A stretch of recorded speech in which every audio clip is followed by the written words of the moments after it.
সকলকে জানাই good evening. তো তোমরা যারা ফার্স্ট সেমিস্টারের স্টুডেন্ট, অর্থাৎ ক্যালকাটা ইউনিভার্সিটির আন্ডারে ফার্স্ট সেমিস্টারের স্টুডেন্ট, তোমাদের বা ফার্স্ট সেমিস্টারে তোমাদের সাপ্লি ছিল সেরকমও স্টুডেন্ট হতে পারো। তো তোমাদের যাদের ফার্স্ট সেমিস্টারে এমডিসি কোর্স হিসাবে সোশিওলজি রয়েছে, বা কেউ অনার্সের স্টুডেন্ট, ধরো সে হিস্ট্রি বা বেঙ্গলি বা ইংলিশ যাতে হোক অনার্স, তার মাইনর পেপার ফার্স্ট সেমিস্টারে মাইনর পেপার হিসাবে সোশিওলজি রয়েছে, সোশিওলজি অর্থাৎ সমাজবিদ্যা। তো তোমাদের জন্য আমি তোমাদের লাস্ট মিনিট সাজেশান দিয়ে দিচ্ছি। তোমাদের যে প্রশ্নগুলো পরীক্ষায় আসবে, সম্ভাব্য কেন বলবো, এখান থেকে 100% কোশ্চেন তোমরা পরীক্ষায় কমন পাবে, এটুকু আমার গ্যারেন্টি। তো আমি এরকম গ্যারেন্টি দিয়েই তোমাদেরকে সাজেশান প্রোভাইড করি। বা আমি তো এই নতুন এখন ইউটিউবে, বাট এতদিন তো আমি কোনো দিন ইউটিউবে আসিনি। আমার আমার হোয়াটসঅ্যাপ গ্রুপে যারা রয়েছে, বা আমার কাছে বর্তমানে যে সমস্ত ছাত্রছাত্রীরা পড়াশোনা করে, আমি তাদেরকে এরকম গ্যারেন্টি সহকারেই সাজেশান দিই এবং বলে দিই এই কোশ্চেনগুলোই পরীক্ষায় আসবে। কেমন? বেশি কথা বাড়াচ্ছি না। তো তোমাদের সামনে পরীক্ষা, তোমাদের মেন দরকার লাস্ট মিনিট সাজেশান। আমি প্রত্যেকটা ইউনিট থেকে 15 নম্বরের মিনিমাম 3টে কি 4টে করে প্রশ্ন বলে দিচ্ছি, এবং 5 নম্বরের গুটি কতক প্রশ্ন বলে দিচ্ছি। কারণ 15 নম্বরের প্রশ্ন তোমাদের লিখতে হবে মোট 3টে, তোমাদের প্রশ্ন আসবে 5টা, 3 15 45, এবং 5 নম্বরের প্রশ্ন লিখতে হবে তোমাদের 6টি, প্রশ্ন দেওয়া থাকবে তোমাদের 8টি। ঠিক আছে, 5 নম্বরের প্রশ্নটা একটু বেশি, তাই প্রশ্ন সংখ্যা একটু বেশিও হয়তো 5 নম্বরের জন্য হতে পারে।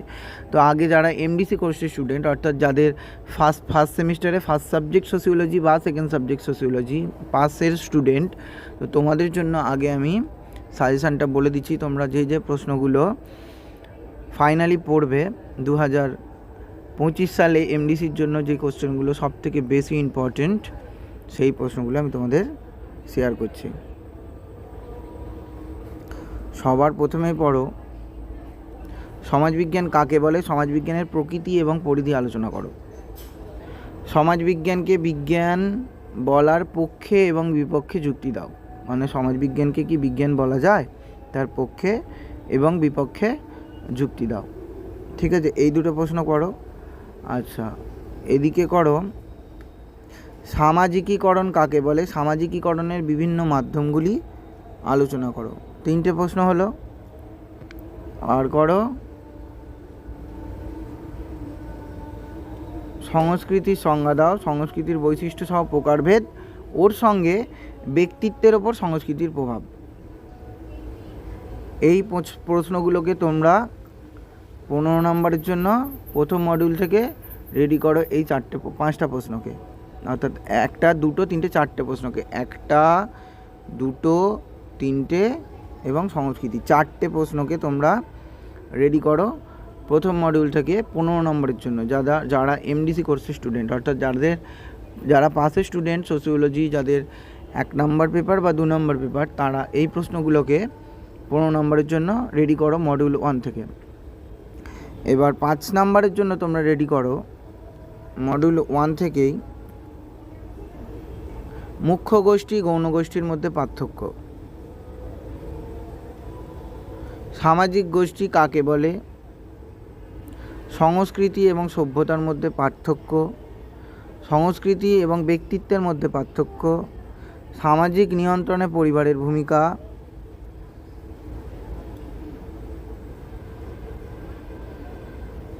জনপ্রিয় সংস্কৃতি বলতে কী বোঝো,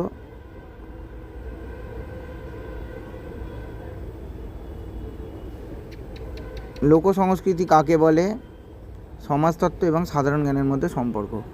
1 2 3 4 5 6 7 8টা প্রশ্ন দিলাম। এখান থেকেই তোমাদের 2খানা প্রশ্ন তোমাদের পরীক্ষায় আসবে, দেখে নিও। এবারে আসি ইউনিট 2 থেকে। ইউনিট 2 থেকে তোমরা 15 নম্বরের জন্য রেডি করো সমাজতত্ত্বের সঙ্গে নৃতত্ত্বের সম্পর্ক এবং সমাজতত্ত্বের সঙ্গে মনোবিজ্ঞানের সম্পর্ক। এই দুটো প্রশ্নকে 15 নম্বরে রেডি করে ফেলো। একটা প্রশ্ন এখান থেকে 100% কনফার্ম আসবেই। সমাজতত্ত্বের সঙ্গে মনোবিজ্ঞানের সম্পর্কটা বেশি ইম্পর্টেন্ট, নৃতত্ত্বটাও দিতে পারে, তোমরা দেখে রেখো। এবং 5 নাম্বারের জন্য রেডি করো এইখান থেকে, এই মডিউল থেকে 5 নাম্বারের জন্য রেডি করো সমাজবিজ্ঞানের সঙ্গে মনোবিজ্ঞানের সম্পর্কটা। 5 নাম্বারের জন্য রেডি করো, কেমন? আর সমাজবিজ্ঞানের সঙ্গে ইতিহাসের সম্পর্ক বা পার্থক্য, এই দুটো প্রশ্নকে 5 নাম্বারের জন্য রেডি করো। 2-এরটা 4-এরটা 5 নাম্বারের জন্য রেডি করো, 1-এরটা 2-এরটা 15 নাম্বারের জন্য রেডি করো যারা এমডিসি কোর্সের স্টুডেন্ট। এবার আসি ইউনিট 3। ইউনিট 3 থেকে তোমরা 15 নাম্বারের জন্য রেডি করো সামাজিক বিচলন বা সামাজিক বিচ্যুতি কাকে বলে, সামাজিক বিচলনের প্রধান প্রধান কারণগুলি বিশ্লেষণ করো। নেক্সট, সামাজিক নিয়ন্ত্রণ কাকে বলে, সামাজিক নিয়ন্ত্রণের মাধ্যমগুলি উদাহরণসহ আলোচনা করো। নেক্সট, সামাজিক সচলতা কাকে বলে, সামাজিক সচলতার সহায়ক উপাদানগুলি এবং সামাজিক ভারসাম্যের উপর তার প্রভাব। আর সামাজিক পরিবর্তনের সংস্কৃতিগত উপাদানের ভূমিকা। এই 4টে প্রশ্নকে তোমরা মডিউল 1 থেকে ভালোভাবে রেডি করো, কেমন? এবং 5 নাম্বারের জন্য তোমরা এই মডিউল থেকে রেডি করো, 5 নাম্বারের জন্য রেডি করো। আচ্ছা, এই অধ্যায় থেকে আর একটা প্রশ্ন একটু 15 নাম্বারের জন্য দেখে রেখো। এই যে এই প্রশ্নটা, অনুক্রমণ এবং বিচ্যুতির মধ্যে পার্থক্য, সামাজিক প্রক্রিয়ায় অনুক্রমণের গুরুত্ব। এই প্রশ্নটা 15 নম্বরের জন্য দেখে রেখো। এবং 5 নাম্বারের জন্য তোমরা করো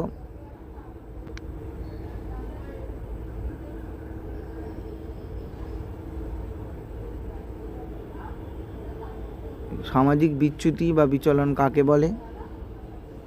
বড় প্রশ্ন করছো যদিও বা। সহযোগিতা বা দ্বন্দ্বের মধ্যে পার্থক্য, যে কোনো একটি সামাজিক প্রতিষ্ঠানের ওপর টিকা,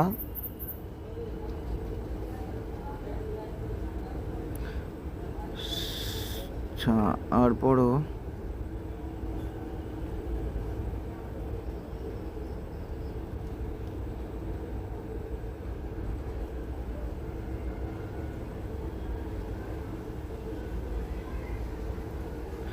সামাজিক নিয়ন্ত্রণের মাধ্যম হিসেবে ধর্মের ভূমিকা,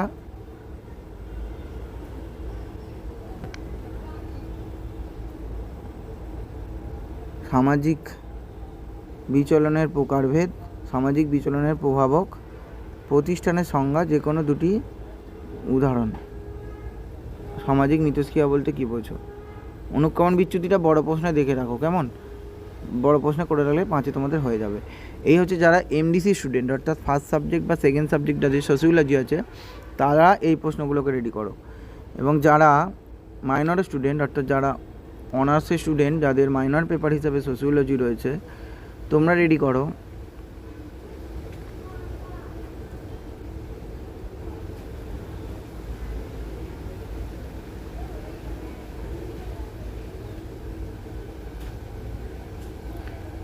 সমাজবিজ্ঞান কাকে বলে, সমাজবিজ্ঞানের প্রকৃতি এবং পরিধি। সমিতি কাকে বলে, সমিতি এবং সম্প্রদায়ের মধ্যে পার্থক্য। ব্যক্তিত্ব কাকে বলে, ব্যক্তিত্বের উপর সংস্কৃতির প্রভাব। সংস্কৃতি কাকে বলে, সংস্কৃতির বৈশিষ্ট্য সহ প্রকারভেদ। সমাজতত্ত্ব এবং সাধারণ জ্ঞানের মধ্যে সম্পর্ক আলোচনা করো। এই 5টা প্রশ্ন খুব ভালোভাবে রেডি করো। এর মধ্যে সবথেকে বেশি ইম্পর্টেন্ট হচ্ছে এই প্রশ্নটা, সংস্কৃতির প্রশ্নটা, সমিতির প্রশ্নটা। এই 4টে প্রশ্নকে একটু ভালোভাবে রেডি করো। সমিতি, ব্যক্তিত্ব, সংস্কৃতি, সমাজতত্ত্ব এবং সাধারণ জ্ঞানের সম্পর্কে, এই 4টে প্রশ্নকে সবার আগে রেডি করো যারা মাইনর স্টুডেন্ট, প্রথম মডিউল থেকে। 5 নাম্বারের জন্য রেডি করো সামাজিক মুখ্য গোষ্ঠী গৌণগোষ্ঠীর পার্থক্য, মুখ্য গোষ্ঠী গৌণগোষ্ঠীর পার্থক্য, সামাজিক গোষ্ঠীর প্রকারভেদ, সামাজিকীকরণের বৈশিষ্ট্য বা সামাজিকীকরণ টিকা আকারে দিতে পারে তোমাদের, খুব বেশি ইম্পর্টেন্ট কোশ্চেন। ব্যক্তি এবং গোষ্ঠীর মধ্যে সম্পর্ক, লোকসংস্কৃতি কাকে বলে, সমাজতত্ত্বকে বিজ্ঞান বলার পক্ষে বা বিপক্ষে 3টি করে যুক্তি রেডি করে রাখবে। এটা গত বছর বড় প্রশ্নে এসেছিলো, তাই তোমাদের 5 নম্বরে আসতে পারে। সমাজবিজ্ঞানকে বিজ্ঞান বলার পক্ষে এবং বিপক্ষে যুক্তি।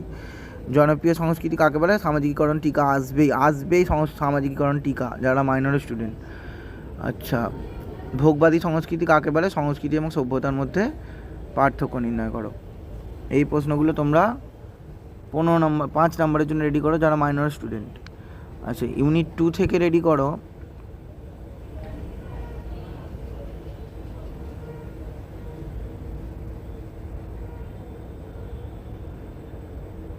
মাইনর স্টুডেন্টরা ইউনিট 2 থেকে সমাজতত্ত্বের সঙ্গে মনোবিজ্ঞানের সম্পর্ক, সমাজতত্ত্বের সঙ্গে ইতিহাসের সম্পর্ক এবং পার্থক্য, এই দুটো প্রশ্নকে রেডি করো। কেমন? 5 নম্বরের জন্য সমাজতত্ত্বের সঙ্গে নৃতত্ত্বের মধ্যে পার্থক্য করো, আর সমাজতত্ত্বের সঙ্গে ইতিহাসের পার্থক্য করো। এই প্রশ্নগুলো যারা মাইনর স্টুডেন্ট তারা এইগুলোকে রেডি করো ইউনিট 2 থেকে। ইউনিট 3-তে চলে আসি। ইউনিট 3 থেকে তোমাদের আসার মতো প্রশ্ন হচ্ছে সামাজিক পরিবর্তন। আচ্ছা দাঁড়াও, স্ক্রল করে নিই একটু।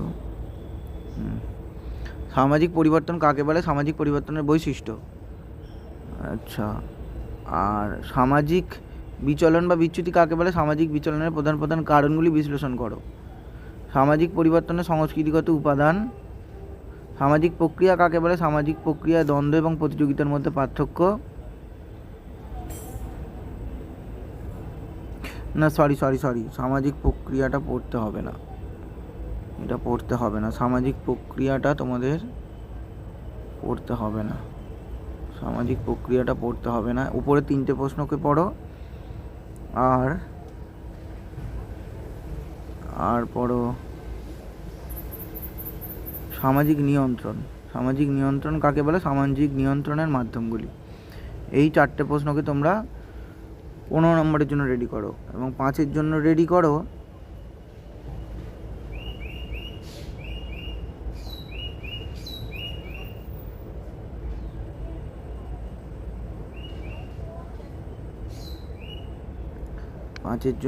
করো অনুক্রমণ এবং বিচ্যুতির মধ্যে পার্থক্য। সামাজিক মিথস্ক্রিয়া বলতে কী বোঝো? সামাজিক পরিবর্তনের মাধ্যম হিসেবে শিক্ষার ভূমিকা। সামাজিক বিচলনে শিক্ষার ভূমিকা। প্রতিষ্ঠান কাকে বলে? যে কোনো দুটি প্রতিষ্ঠানের উদাহরণ। সামাজিক বিচ্যুতির কারণ। সহযোগিতা দ্বন্দ্বের মধ্যে পার্থক্য।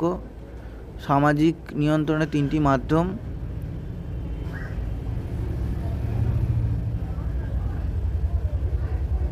আর সামাজিক পরিবর্তনে প্রযুক্তিগত উপাদানের ভূমিকা।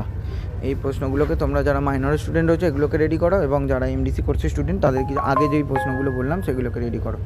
তো তোমরা মন দিয়ে এই প্রশ্নগুলো সব রেডি করো। আশা করছি পরীক্ষা তোমাদের সব ভালো হবে এবং তোমরা 100% কোশ্চেন এখান থেকে তোমরা কমন পাবে। তোমরা সবাই সুস্থ থেকো, ভালো থেকো। আর যদি তোমাদের মনে হয় ভিডিওটা কার্যকরী তো প্লিজ চ্যানেলটিকে সাবস্ক্রাইব করে কমসে কম একটা লাইক দিও, তাহলেই তোমাদের একটা লাইক আমাকে অনেক বেশি মোটিভেট করে। তোমরা ভালো থেকো, সুস্থ থেকো, পরীক্ষা খুব ভালোভাবে দিও।